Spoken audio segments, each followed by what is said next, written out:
नमस्कार दोस्तों। आज हम आपको एक ऐसी जादुई और रहस्यमयी कहानी सुनाने जा रहे हैं जो प्योर्टो रिको के गहरे जंगलों से जुड़ी हुई है। ये कहानी हमें ये सिखाती है कि सच्ची शक्ति क्या है और असल जादू कहाँ छिपा हुआ है। तो बिना देर किए चलिए शुरुआत करते हैं। कई सदियों पहले प्योर्टो रिको के घने जंगलों में एक अदृश्य रहस्य छिपा था। इस जंगल को एल यूके कहा जाता था, जो ताइनो लोगों के लिए एक पवित्र स्थान था।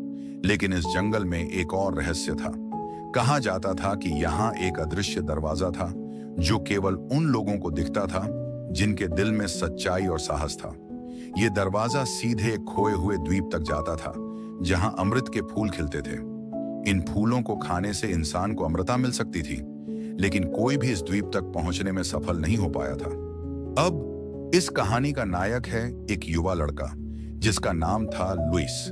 लुइस ने भी इन जादुई फूलों के बारे में सुना था और वह इस रहस्य को जानने के लिए जंगल में गहरे घुस गया। रात के समय लुइस ने जंगल में कदम रखा। उसकी आंखों में एक अजीब सी चमक थी। धीरे धीरे वह अदृश्य दरवाजे तक पहुंच गया। जैसे ही उसने दरवाजा खोला, सामने एक जादुई द्वीप प्रकट हुआ। रेत सोने जैसी चमक रही थी और समुद्र का पानी नीला और साफ था। और वहां बीचों बीच थे अमृत के फूल जो आकाश को भी रोशन कर रहे थे। लेकिन द्वीप पर एक विशाल राक्षस था जिसका नाम था नुब्रा। नुब्रा इस द्वीप का रक्षक था और जो भी इस द्वीप तक पहुंचता था उसे पहले नुब्रा से जूझना पड़ता था। लुइस ने नुब्रा से सामना किया, लेकिन लुइस ने जो किया वह सभी से अलग था। उसने नुब्रा से लड़ाई करने के बजाय उसे समझने की कोशिश की और तभी नुब्रा ने लुइस की परीक्षा ली। नुब्रा ने लुइस से कहा, तुमने जो रास्ता चुना है वह सबसे कठिन है, लेकिन असली ताकत दूसरों की मदद करने में है, खुद को अमर बनाने में नहीं। लुइस ने समझा कि अमृता केवल एक भ्रम है। असली जादू जीवन के छोटे छोटे पलों में छिपा है। उसने अमृत के फूलों का एक टुकड़ा लिया और जंगल से बाहर लौट आया।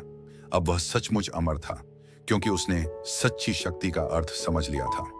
दोस्तों, लुइस की कहानी हमें यह सिखाती है कि असली जादू हमें दूसरों के दिलों को छूने में मिलता है, न कि खुद को अमर बनाने में। यह कहानी हमेशा के लिए प्योर्टो रिको के जंगलों में गूंजती रहेगी।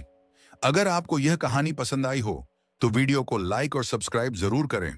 और हाँ, नीचे कमेंट में बताएं कि अगर आप भी कभी किसी जादुई द्वीप पर जाना चाहते तो आप क्या करते। मिलते हैं अगली वीडियो में।